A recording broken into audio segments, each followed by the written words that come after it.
We live in a world obsessed with growth. Every year, governments push for higher GDP. Corporations chase endless profits. We build more, extract more, produce more, because we're told the alternative is collapse. But what if the very drive to grow is what's causing collapse? Consider this. While the wealthiest nations drown in overproduction, unsold goods are burned to protect brand value. Millions of tons of food are thrown away, even as hunger persists. Entire industries exist to manufacture demand for things we don't need. Meanwhile, we're in a climate crisis driven by runaway consumption, a planet overheating under the weight of its own economic success. It feels irrational, wasteful, even self-destructive, and maybe that's because it is. But before we dive deep, if you like this video, please don't forget to like and subscribe. French philosopher Georges Bataille believed that the problem wasn't scarcity, it was excess. That civilizations rise, thrive, and ultimately teeter on the edge of ruin because they don't know what to do with their surplus. He called this surplus the Accursed Share. And in a strange, poetic theory of economics, Bataille argued that unless we consciously expend our excess in art, in festivals, in generosity, we are doomed to waste it violently through war, crisis, and collapse. This video is about the economy we don't talk about. Not of scarcity and utility, but of energy, sacrifice, and the strange human need to burn what we build. Welcome to the general economy. In 1949, he published The Accursed Share, a book of economic theory unlike any other. Bataille himself joked that in writing it, he'd taken a perspective where a human sacrifice, a construction of a church, or the gift of a jewel were no less interesting than the sale of wheat. In other words, these are all relevant economic events. This quirky approach all served a bold idea. Our economies are driven not just by scarcity and utility, but by excess and the urge to waste. Bataille introduces two key terms, the restricted economy and general economy. A restricted economy is basically the everyday economics we learn in school. It's the zoomed-in view. Individuals, companies, or nations trying to manage limited resources, maximize profit, and ensure nothing is wasted. In this view, economics is all about efficiency, production, and rational self-interest. Think of a factory maximizing output. Most economic theories focus on this realm. Bataille doesn't deny this level exists, he just thinks it's only part of the story. Now zoom out to the general economy, Bataille's grand perspective. This is the big picture economy of the whole planet, where the key fact is not scarcity, but abundance. Why abundance? Because ultimately, almost all energy on Earth comes from the sun. And the sun pours more energy onto us than we can ever use. In Bataille's words, the origin and essence of our wealth are given in the radiation of the sun, which dispenses energy, wealth, without any return. The sun gives without receiving. All living things can't capture all that solar energy. There's always extra, always surplus. Nature, then, is constantly dealing with excess energy. From this general economy viewpoint, the fundamental question flips. It's not how do we best allocate scarce resources, but what do we do with all this surplus that we inevitably have? Bataille writes that an organism, or by extension a society, usually receives more energy than is necessary for maintaining life. The excess energy can be used for the growth of a system, but if the system can no longer grow, it must necessarily be lost without profit. It must be spent, willingly or not, gloriously or catastrophically. In simpler terms, once you've met your needs, you're forced to use the leftover fruits of your labors. This unavoidable leftover is what Bataille calls the accursed share. It's the portion of wealth or energy that no system can ever fully reinvest productively. Think of it this way. You work hard, earn a paycheck, cover your needs, and maybe invest. But at some point, you have extra, whether it's extra money, time, or energy. That extra might go into throwing a party, buying a fancy new laptop, or in ancient times, building a pyramid. On a societal level, the accursed share is like a pressure that builds up. If a society tries to hoard all surplus for growth forever, it's like a plant trying to grow towards the sky infinitely. Eventually, it hits a limit, and when growth can't continue, excess must erupt. As Bataille puts it bluntly, to affirm that it is necessary to dissipate a substantial portion of energy, sending it up in smoke, is to go against judgments that form the basis of a rational economy. Bataille argues it's a law of nature. Surplus will be expended one way or another. So the key question is not whether to waste, but how. Bataille's theory draws a lot from biology and anthropology. Think about how nature handles excess. A lush tree in the summer produces thousands of seeds, far more than can ever become new trees. Most seeds end up as food for animals or just rot. Reproduction in nature is lavish and wasteful by design. Similarly, animal populations will grow until they hit the limits of their environment. Then excess individuals die off or stop reproducing.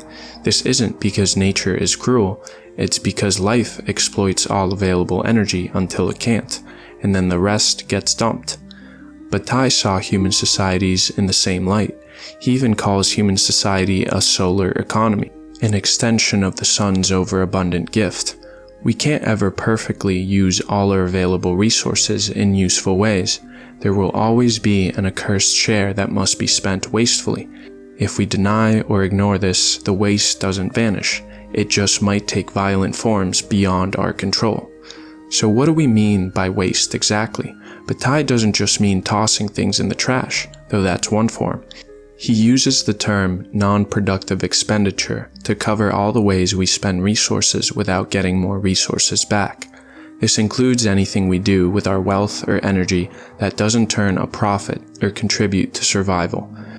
Some of these ways are glorious and meaningful, and some are catastrophic, but they all share one thing: they consume the surplus. Let's explore a few forms this can take. Throughout history, humans have found creative and sometimes destructive outlets for excess wealth and energy. Bataille gives many examples of non-productive expenditure: luxuries, festivals, monuments, gifts, sacrifices, and even war. These are things people do not seek because it's economically logical in the restricted sense, but because at some level we feel compelled to expend.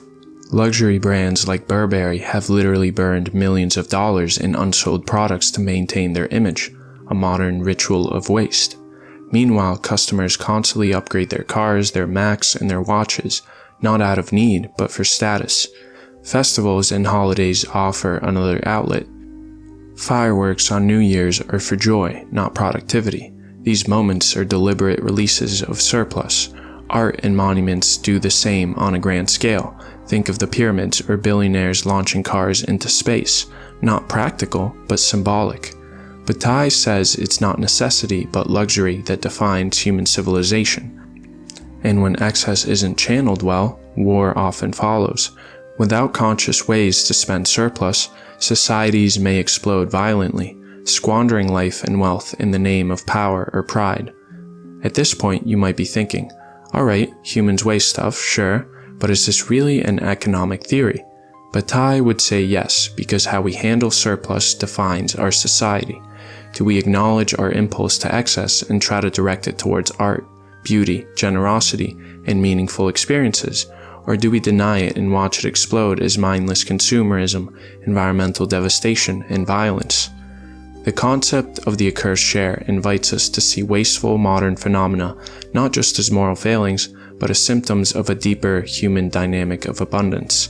Bataille's theory, though conceived in the mid-20th century, feels eerily relevant as we confront the world of overproduction and waste. It suggests that our task is not simply to stop waste, an impossible task in his eyes, but to transform wasteful impulses into something less destructive. As he wrote warningly, refusal to acknowledge the necessity of non-productive expenditure does not stop it occurring, but rather tends to make its expression violent rather than jubilant. In simpler terms, if we pretend we don't have to blow off surplus, it'll happen anyway, and likely in the worst ways. Bataille's broad interests, from sex to religion to art, all tie into this idea. These are domains where human beings habitually exceed the strictly useful. We don't need to have crazy weddings, Mardi Gras parades, extreme sports, or meditation retreats, yet we do. Such activities consume time, energy, and wealth for intangible returns. Yet, that's not a flaw in humanity. It might be our defining feature. Bataille provocatively turns the moral judgment on its head. Excess is not the enemy of society, it's a fundamental engine of it. The real danger is mismanaging excess, either by suppressing it, only to have it erupt in crisis, or by letting it run wild in destructive directions. In the Accursed Share, Bataille even hints at a kind of ethics of expenditure. He examines historical cases to argue that some wasteful expenditures can be productive in a larger sense, creating alliances, beauty, or social cohesion, whereas others, like arms races or senseless luxury, are purely destructive. The Marshall Plan, for instance, was the US pumping billions of dollars into post-war Europe with no direct profit motive, essentially a huge gift to stabilize a world in turmoil. It was expenditure with an eye to the future, arguably avoiding further conflict. Bataille might cite it as an example of spending surplus in a way that averts a worse catastrophe and yields human value beyond money. Likewise, he'd prefer we channel our personal and collective surpluses into art, charity, festivals, or education, things that don't pay off in a narrow sense, but enrich life, rather than building bigger bombs or mountains of trivial trash. Bataille introduces us to the idea that excess is the real problem we're trying to solve, whether we know it or not. There's always an accursed share that must go somewhere. Bataille's theory is a bit like a pressure gauge for society. It tells us why the steam builds up and what happens when it's released. In the end, Bataille invites us not to shun our extravagant tendencies, but to understand them. It's an inevitable part of human nature. The challenge, perhaps, is to spend our excess wisely on beauty, community, and life-affirming luxuries, rather than let it drive us to ruin or regret. After all, as Bataille boldly claimed, it is not necessity but luxury that presents mankind with their fundamental problems. Our task is to face those problems consciously, to decide what kind of luxury will define us.